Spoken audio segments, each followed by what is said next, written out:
Fridge rattled and grew still. Oh dear! Oh! Rick? Barb, relax. I was just trying to scare you to help you find your scream. Well, I'm not scared, Rick. I'm furious. Then act furious. All I'm getting from you now is that you're hurt and confused and you're... She threw him out, but she kept a little something to remember him by. Barb, have you seen my other crutch? And she was still holding it when she fell asleep watching the late picture show. Hours later... Barbara! Walter, what's going on up there? Ah! Okay, I'm coming up, but if this is a trick, you're dead, Walter.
Orcas Island police describe the man as 6 feet tall, with a steel hook for a hand. Residents are urged to lock all doors and windows and notify the police of any suspicious activity. Barbara turned, saw the hook man, and was speechless. He was quite smashing. And here he was. He couldn't get enough of Barbara. Okay, Barbara, there's gotta be another way out of here.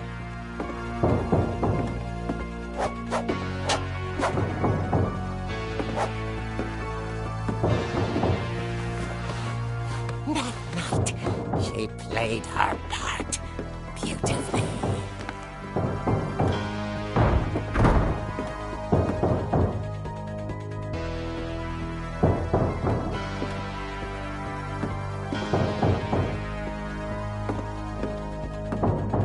She thought about abandoning Walter, but just couldn't do it. Molly's door hadn't been opened in years. The hinges groaned.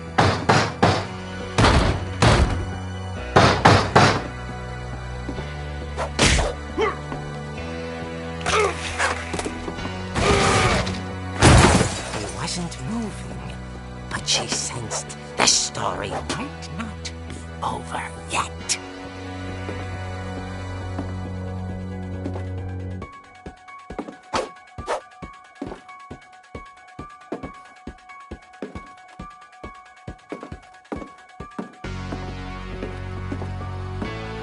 The hookman had vanished. She listened for his breathing, but all she heard was...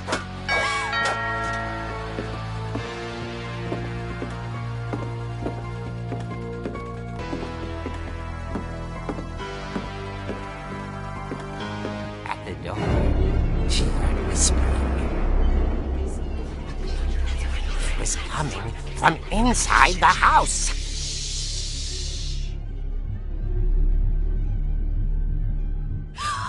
Oh dear.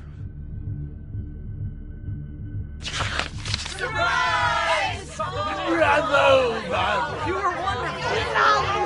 The monsters had come to surprise her. For Barbara, it was a dream come true. Then she saw what kind of monsters they were, and she realized what was about to happen. She was going to be famous. And with her final breath, Barbara Finch gave the performance of her life.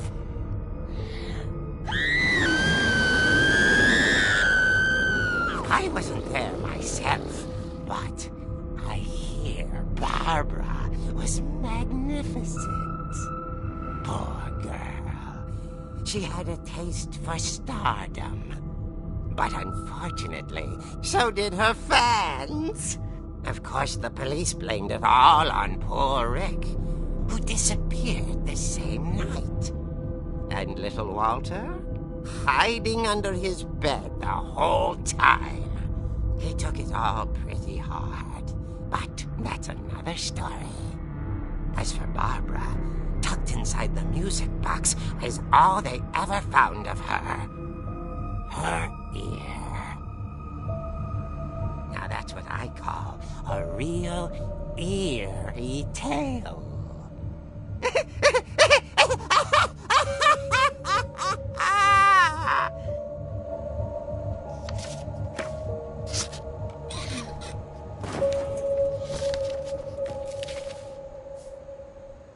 Edie told me all Barbara wanted was to be remembered, as absurd as that comic was.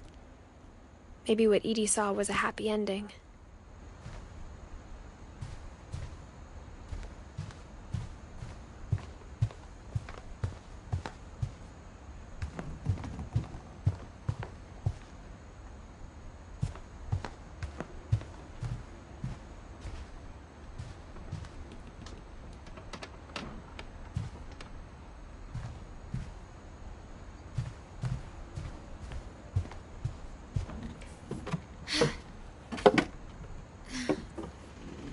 I guess now I know why Mom didn't like me playing with the music box.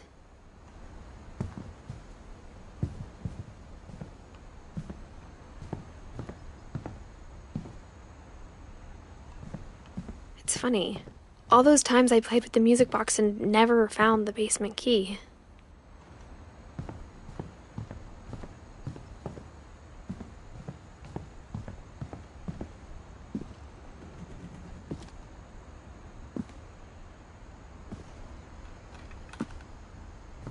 A lot of things got left behind in the whirlwind of that last night.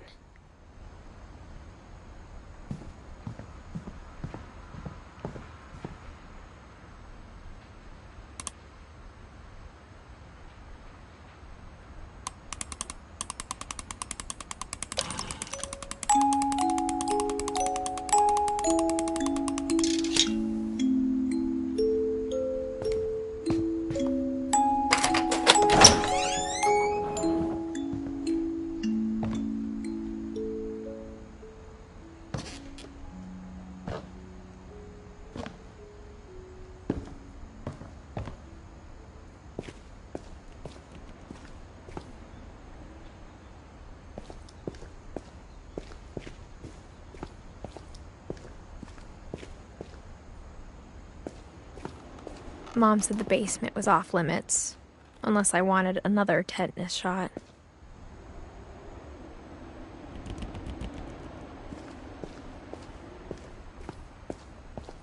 I saw Edie sneak down to the basement once, carrying packages.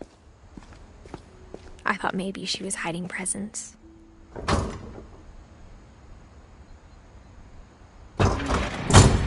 It turned out she was hiding a lot more than that.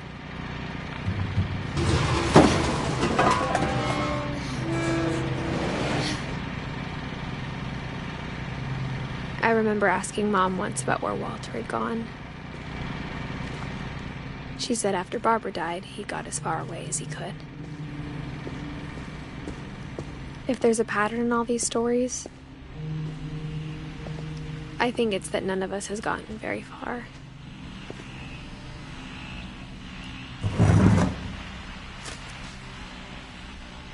Goodbye, everyone. I can't believe I've been down here for 30 years. On that first day, after the shaking started, I didn't think I'd survive a week.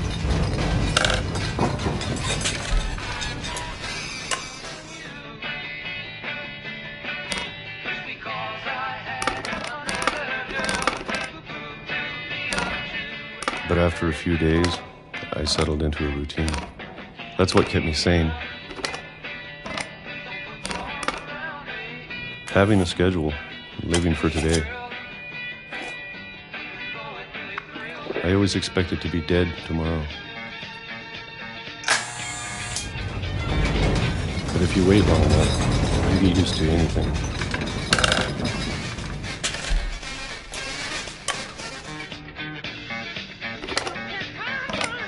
Even a monster on the other side of the door starts to feel normal. Almost friendly.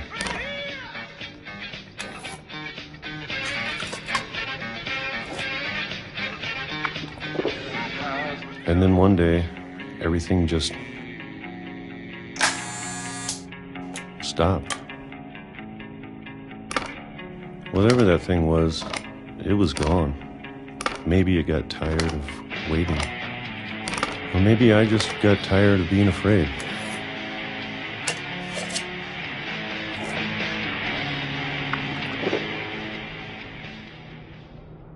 It's been a week now, the longest in 30 years. I'm done waiting. I have to leave while I still can.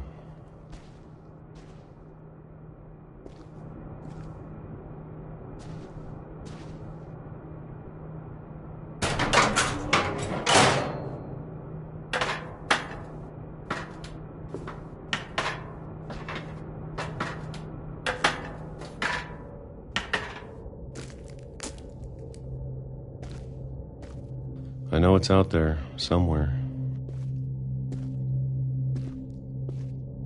Whatever killed Barbara and Molly and Calvin. Maybe this is all a mistake. But I need to stop living the same day, even if it kills me.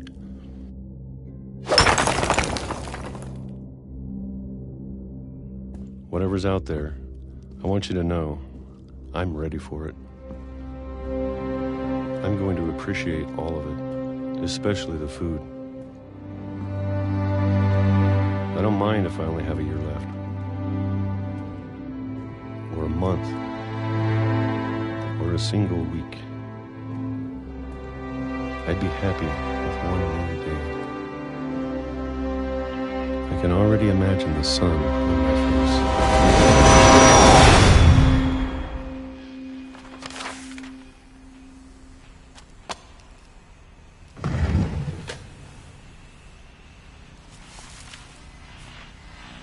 Walter died when I was 6. I can't believe my mom never told me he was down here.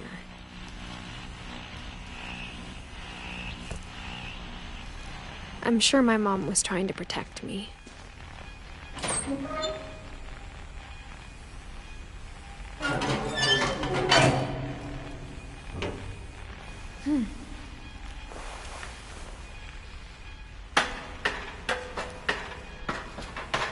Maybe she was afraid I'd end up like Walter.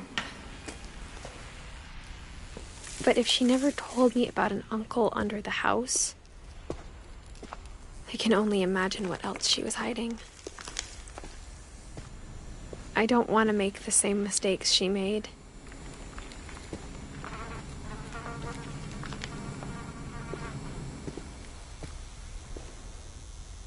Trying to bury something that's still alive.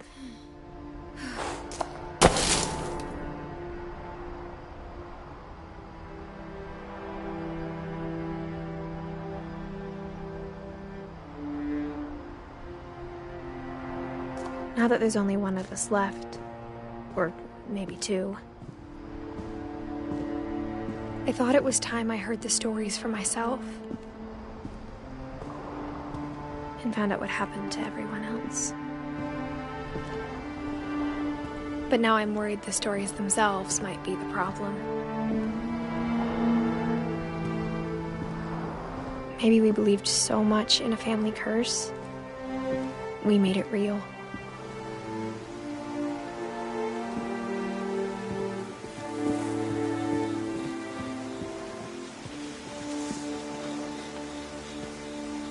I don't know if I should even be writing this.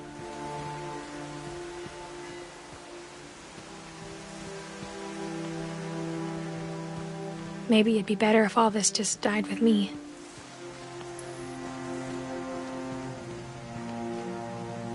But I thought you should know about your family.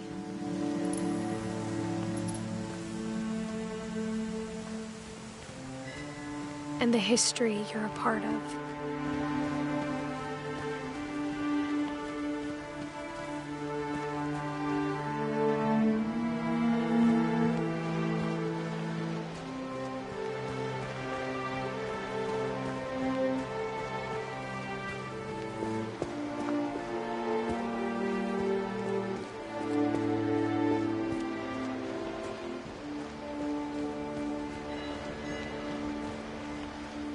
Though to be honest, I feel as lost as you probably do right now. I think the people in these stories believed them, for what that's worth.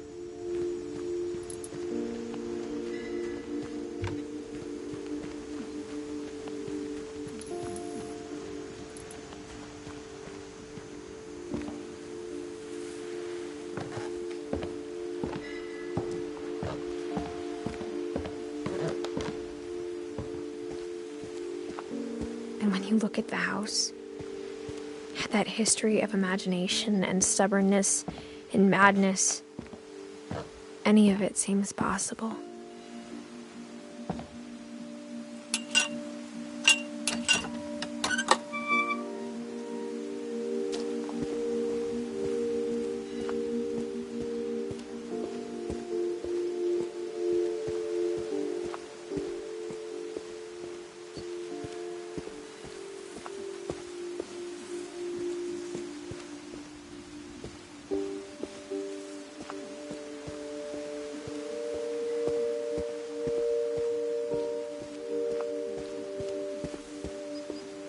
I think we've been surrounded by death for so long, we've just gotten used to it.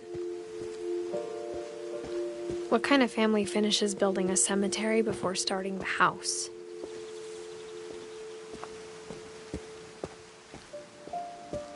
It's embarrassing for me to admit this, but the pet cemetery made me more uncomfortable than the human one. 3 of the gerbils were mine, and 2 had been my fault. Sven built the house, but it was Edie who designed the cemetery. I'm sure Odin's monument had been Edie's idea. My mom was always trying to move on, but for Edie, the past never went away.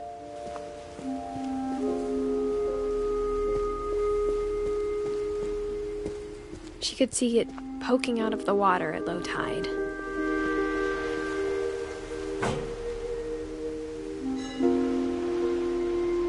Edie said she dreamed about the old house every night.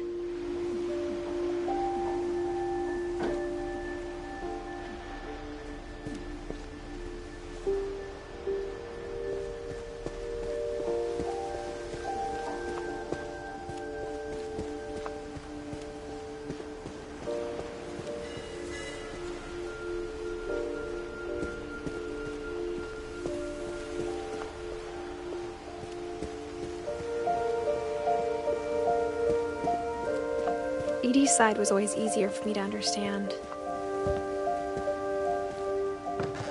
But the older I get, the more I can see where my mom was coming from.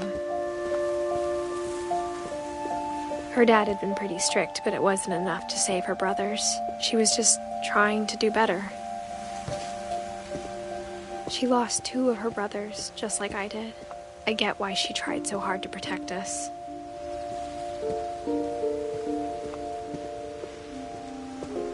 There's so many things I wish I could ask my mom now.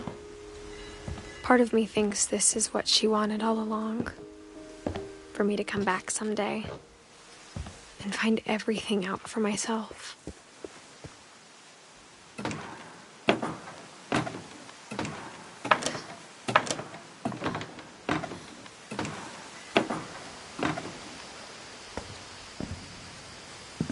But looking back on it now, if she told me there was going to be so much climbing, I never would have come when I was 22 weeks pregnant.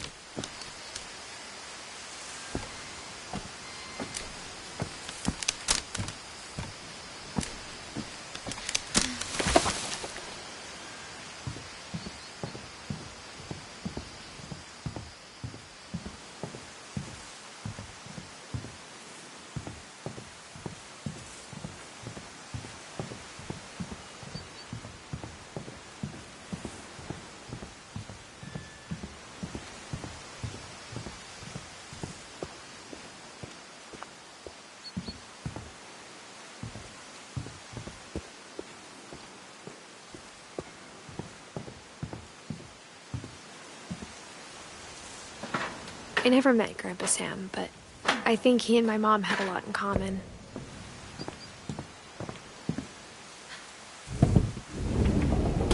They were both pretty intense.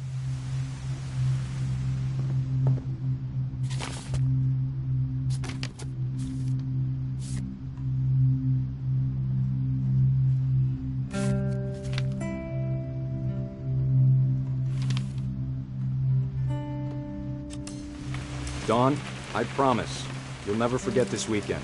Yes, sir. These memories are gonna last a lifetime. Perfect. It's gonna rain the whole weekend, isn't it? I will never forget this weekend, Dad. That's this. Okay, got it. I'm gonna take some pictures, okay? Just be careful. That camera's older than you are.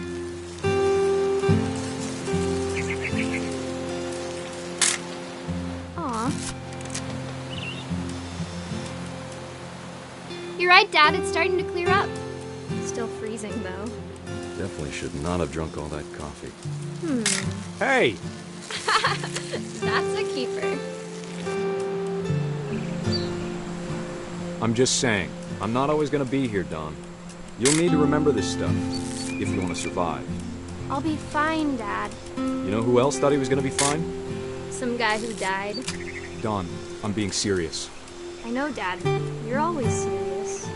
Doesn't being out here make you want to chill out? Well, to tell you the truth, I haven't been out here in 20 years.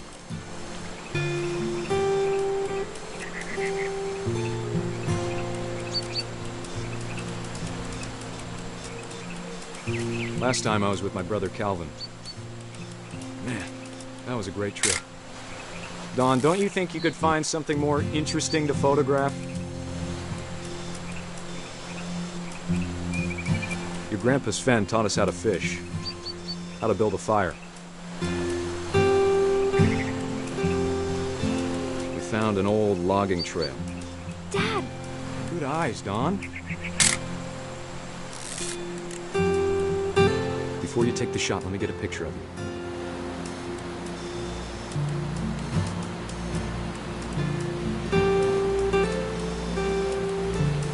Dad, I... Just breathe. Turn off your imagination. Let me get behind you. Do I have to do this? Dawn, you don't have to do anything. Great shot, Dawn!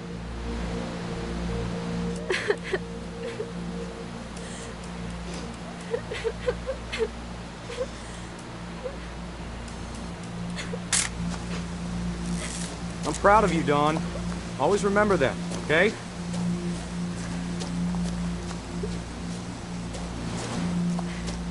Dad, it's twitching.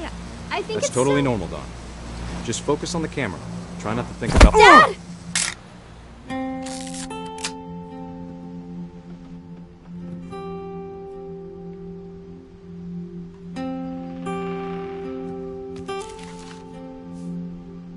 Of all these stories, that's the one I wish most that my mom had told me.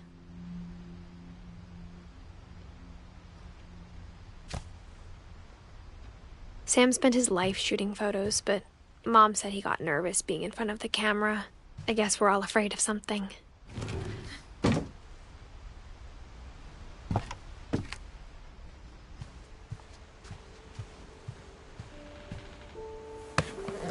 After Sam died, my mom and Edie got really close. They'd both lost a lot.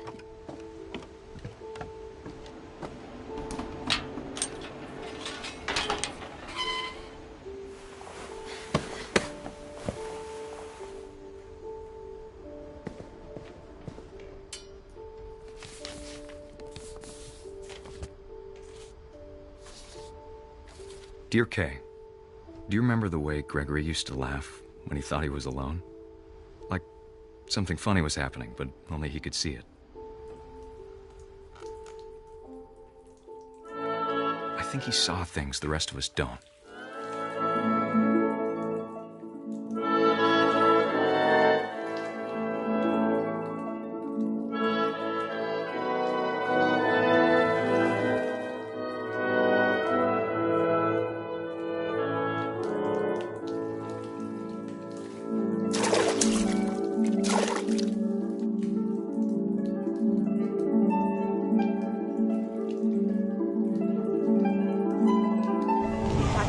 Gregory, it's time to... Hold on, sweetie. Hello? Sam, I told you I don't want to talk right now. I wonder what he saw. What his world was like.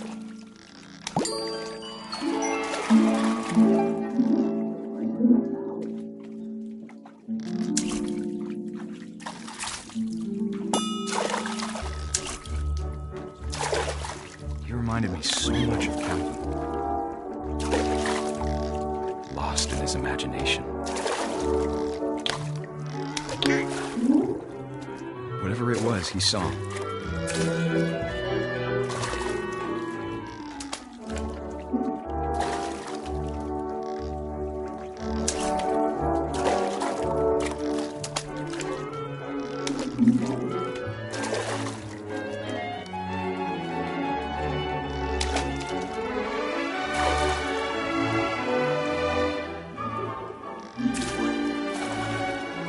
Sure made him happy.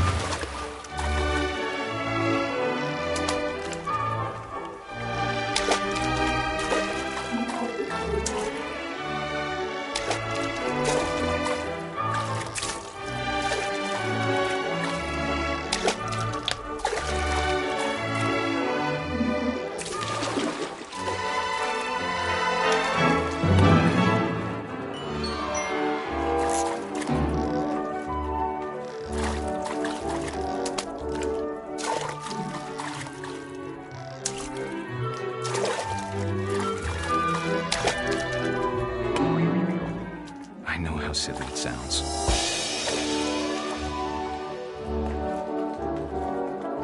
That I worried about a baby being too happy. But I could feel him slipping away.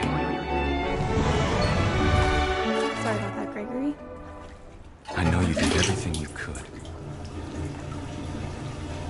Maybe if I hadn't called that night.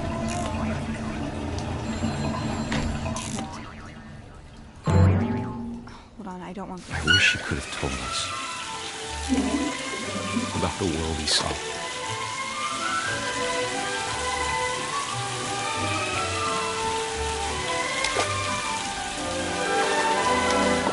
There's so much I don't understand about Gregory, about everything.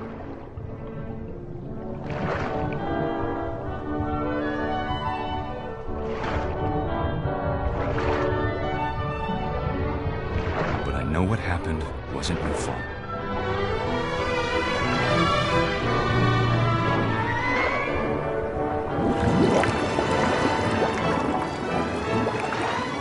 I'm sure he's happy. he'd want you to be happy too. Good luck, Kay. Love, Sam.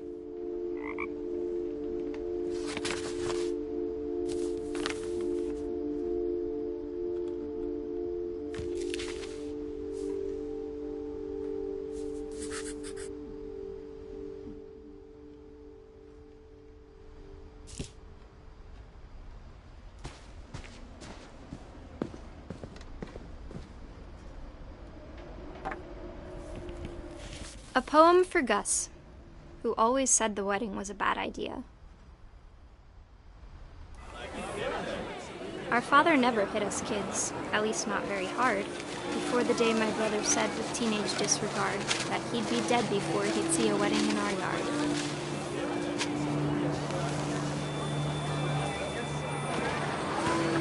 My father made him come, of course, but Gus stood far apart, just flew his kite and bottled up the storm inside his heart.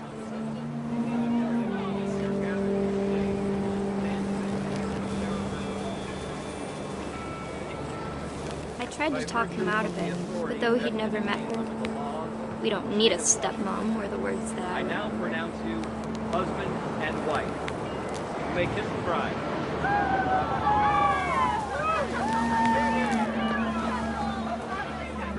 When the time for photos came, Dad ordered him to come here.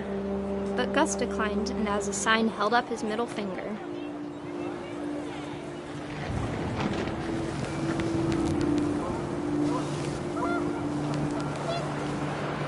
The wind picked up, and panicked geese appeared and quickly went.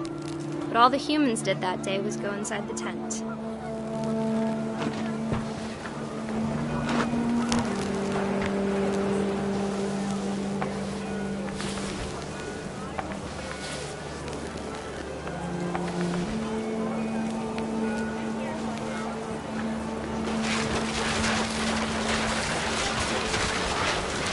The rain came down in buckets then, but no one seemed afraid that nature might destroy the tent our dad had crudely made.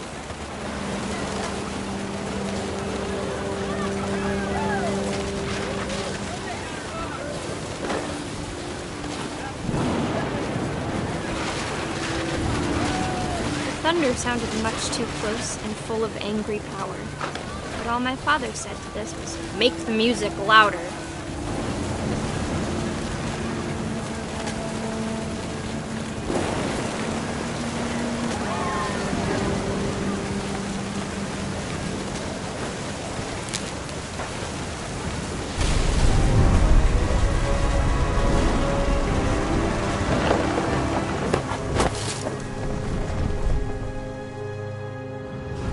I wish that I could truly say I thought about you on that day. Out there on the beach alone, just you, the wind, the sea, and foam. But I didn't, until we found you. I can't imagine my mom ever writing poetry, and yet...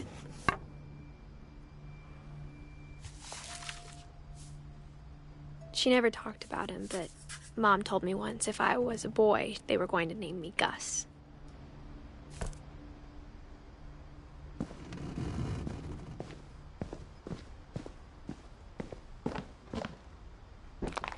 My mom moved up to the loft after her brothers died. At the time, it was as far away as she could get.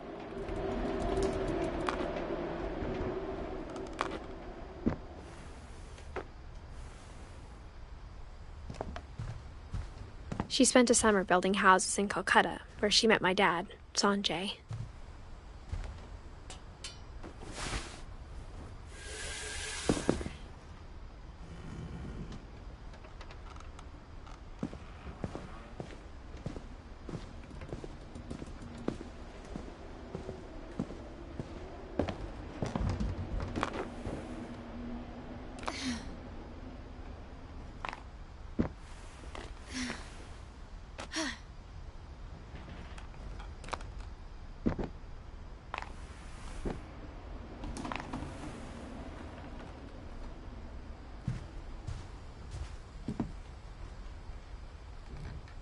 My mom moved to India a week after graduation and got a job teaching English. Louis was born a year later. When my dad died, I don't think Mom knew where else to go. I'm sure Edie was happy to have her back.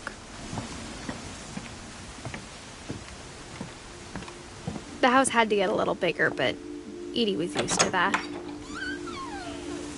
And for a while, things were good. Almost normal. But it didn't last. The beginning of the end was Milton's 10th birthday, when Edie gave him a castle. After Milton disappeared, the only thing he left behind was a room full of paintings.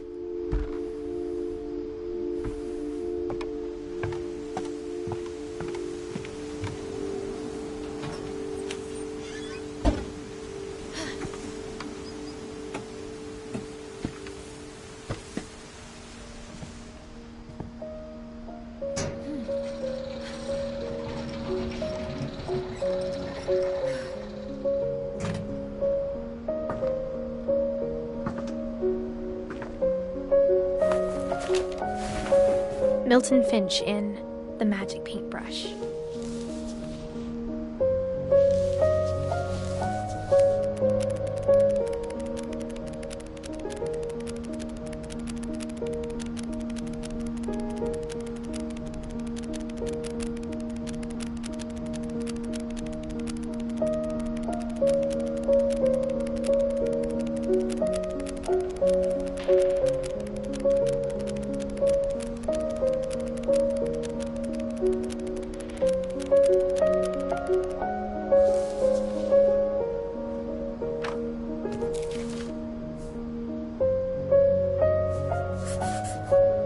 I was 4 when Milton disappeared.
Mom spent months searching for my brother.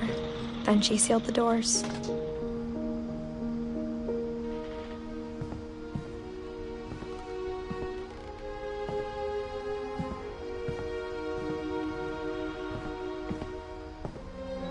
Whatever Milton had found in the house, Mom didn't want it getting out.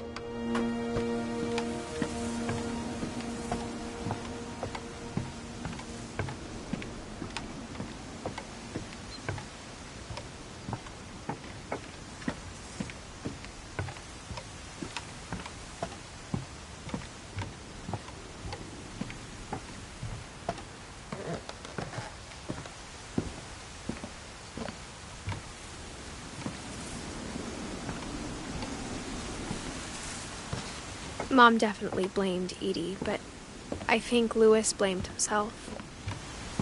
After he graduated, he just spent more and more time in his room, until Mom got him a job at the cannery.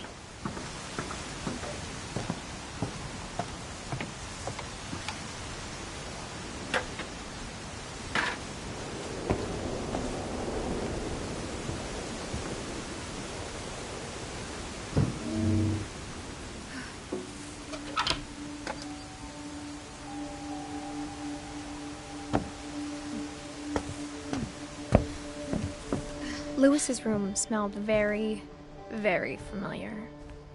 That part of him lived on. Louis and I spent a lot of time playing games together, but he was surprisingly bad at them. He died a lot.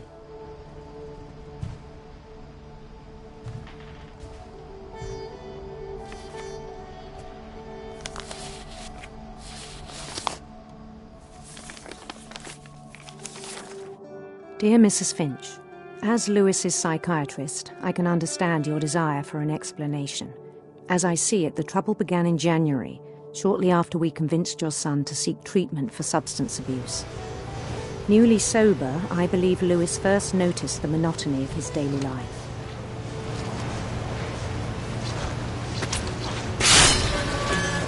He kept working at the cannery. But he withdrew part of himself. In our sessions, I saw the same behavior. His mind began to wander.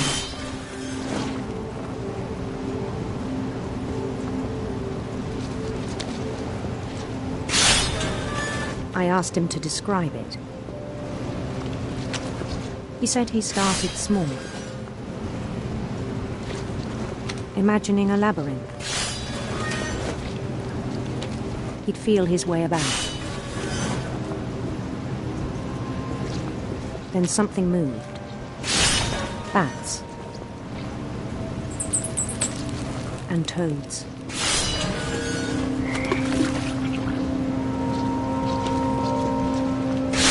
And things that have not names. He knew it was all in his head.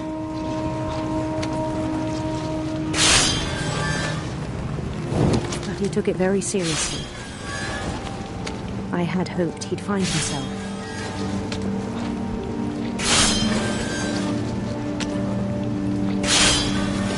But he found something more. I worried about him then.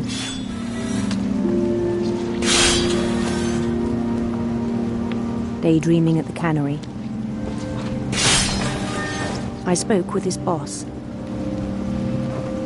But he said Lewis had become a model employee. Methodical, tireless, focused. Like a whole new Lewis. So I let him go on.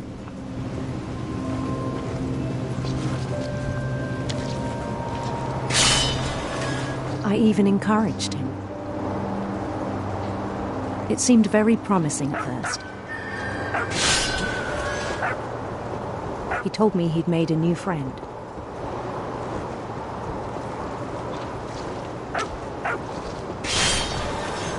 On the edge of a city he named Lewis-topia. He built the city up slowly, brick by brick. Then he made musicians.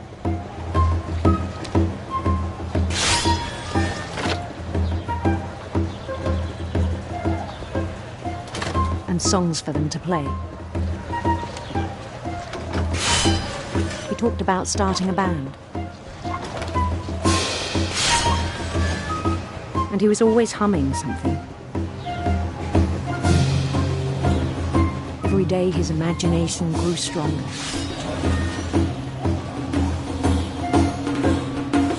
He no longer spoke at the cannery. But his chopping was as reliable as ever. Then one day it struck him that all the cheering crowds, even the stones under his feet, were all in his imagination, so he could do whatever he wished.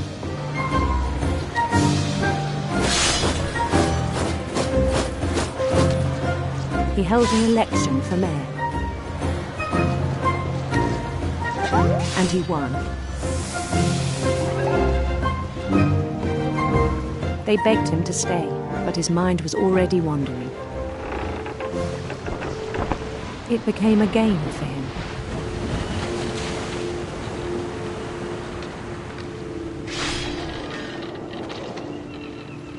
He'd conquer a city, then immediately push on.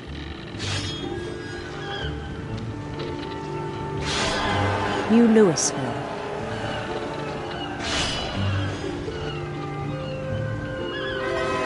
St. Louis. He started drifting away from our reality.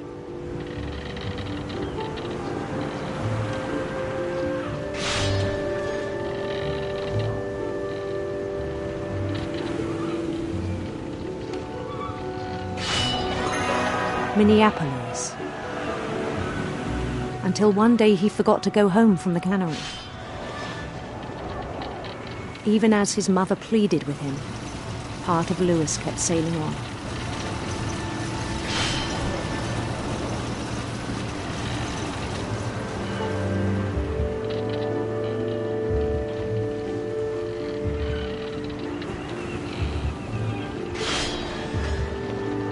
In Lewisburg, he heard rumors of a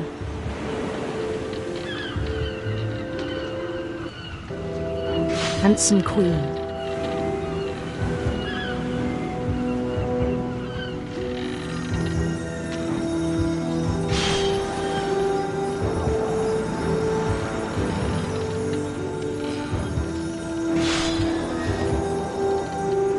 The queen was on her own quest for sinister serpents.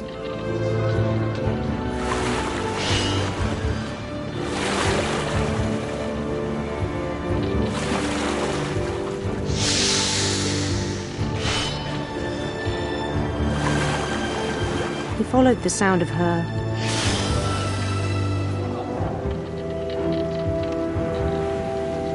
silver harp.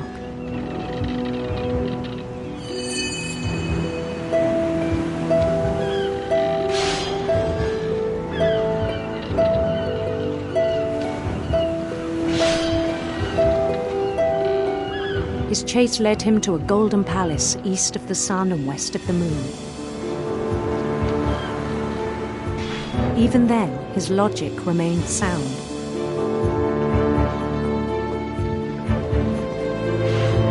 He knew the world was all in his imagination.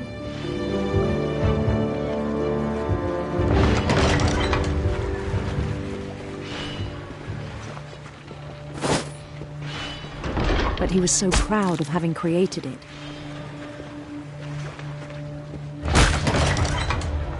In his own eyes, he'd become something greater than a king.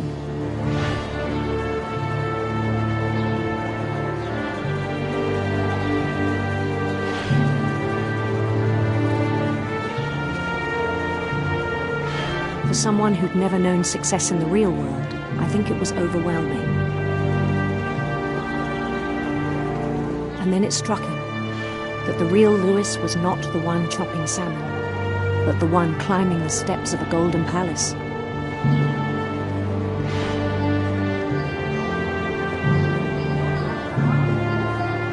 My imagination is as real as my body, he told me.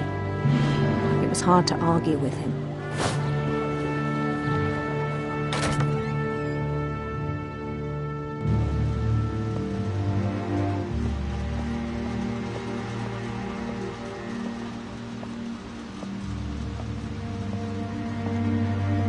Began to forget the world we know.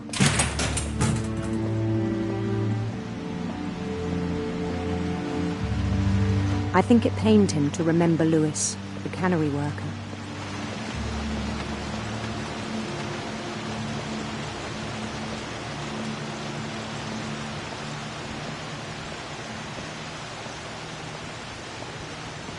He began to despise the man with a royal contempt.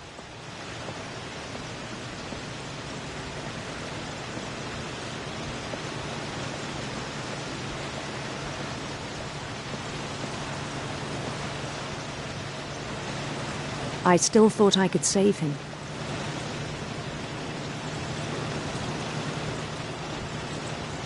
Even after he said he was being crowned king over all the lands of wonder.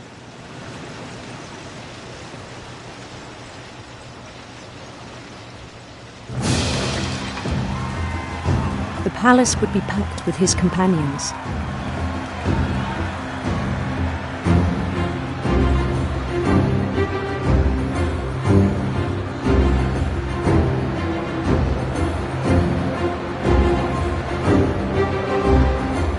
Including the wise Calico who'd insisted on inviting me.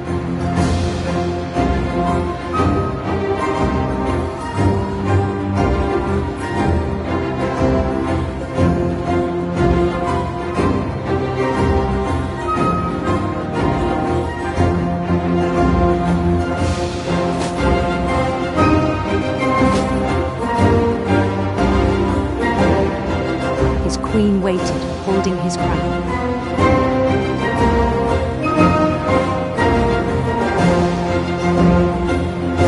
There was only one thing left to do.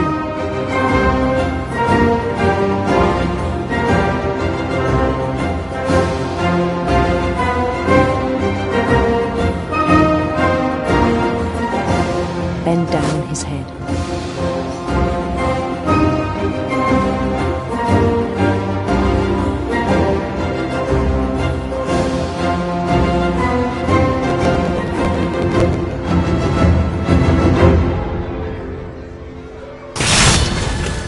I think you know. Mrs. Finch, your son was a kind man who will be missed by all of us who knew him.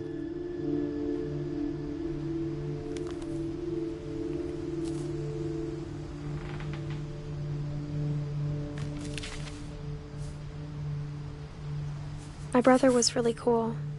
I wish you could have met him.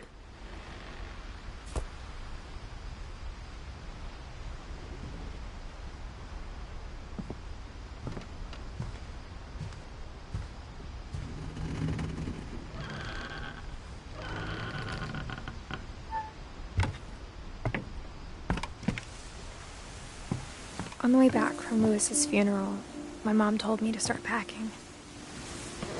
She waited until the day before we left to tell Edie. I'm not sure if she wanted to make it easier or harder. I wish we'd stayed. But I understand why we left.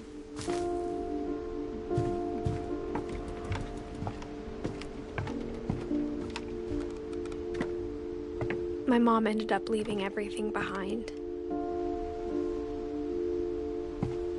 What happened that night had been coming for a long time. Maybe it should have come sooner.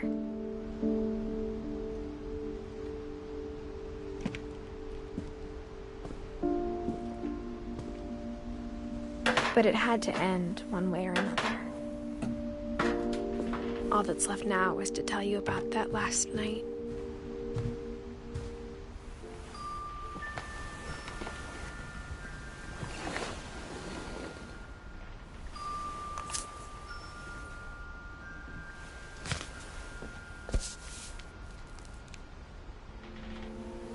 That whole last day, Edie just watched us pack and didn't say a word.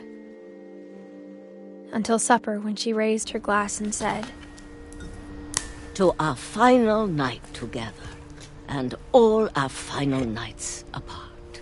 Grandma, you know what I said about alcohol. Some of your medications are very Edith, specific. I left a present for you in the hallway.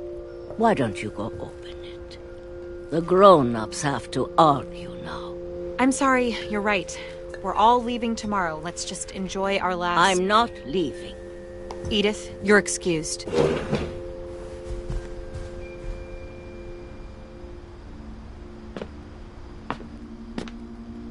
The power had been shut off that morning, but Edie always had plenty of candles. When my mom sailed the library, I don't think she knew about the other entrance. Or that Edie had a key to it.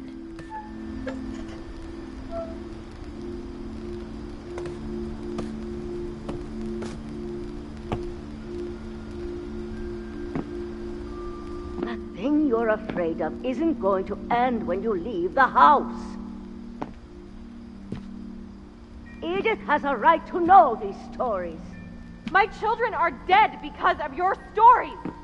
I think it's best if Edith and I leave tonight.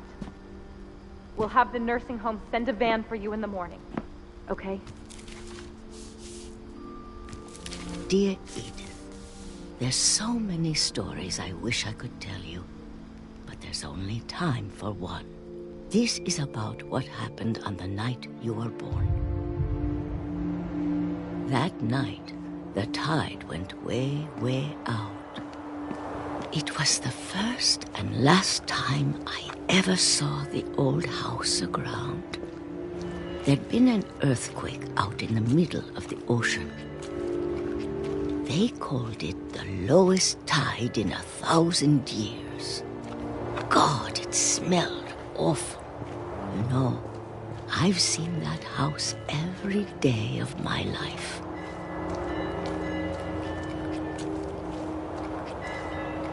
I never thought I'd go back to it. When the fog rolled in, I lost my way.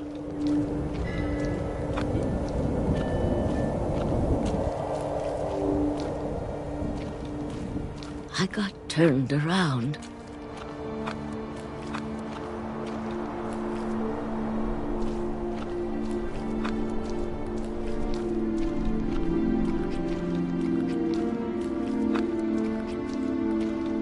For a while, I wandered.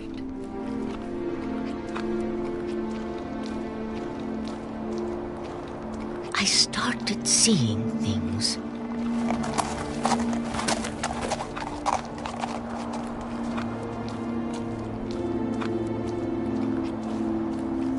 Things I'd forgotten had ever existed.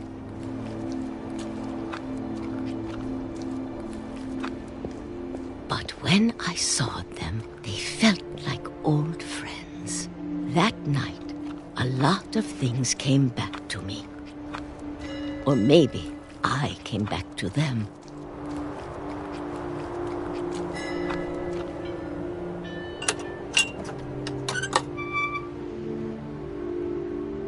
Things I can't explain, but that I need you to try and... Edith, what are you doing in here? It's mine. Edith! Mom, you're gonna rip it! Let go! I kicked and screamed, but Mom dragged me to the car. I never saw Great-Grandma Edie again. The next morning, the van came to pick her up, but she was already gone. After that, we moved around a lot.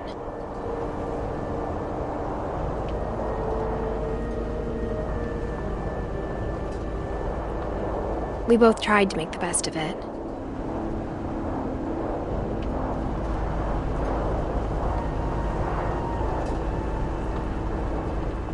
A few years went by.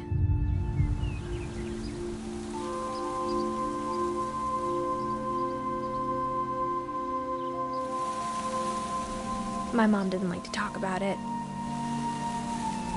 but she started getting sick a lot. The rest happened pretty quickly.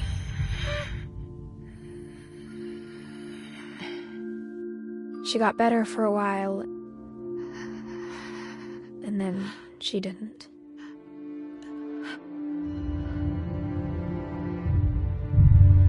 And then I was alone.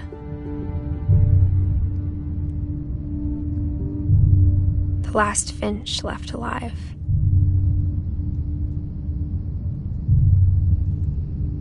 Until I found out about you.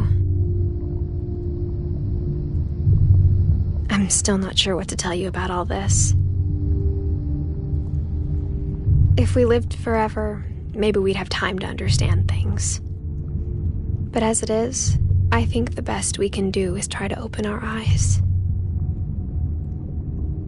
And appreciate how strange and brief all of this is. This journal was supposed to be for you. But now I hope you'll never see it.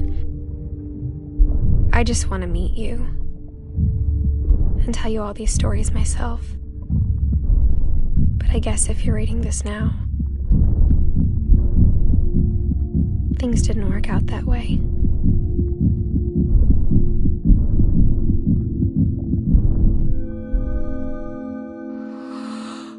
This is where your story begins. I'm sorry I won't be there to see it. It's a lot to ask, but I don't want you to be sad that I'm gone. I want you to be amazed that any of us ever had a chance to be here at all. Good luck.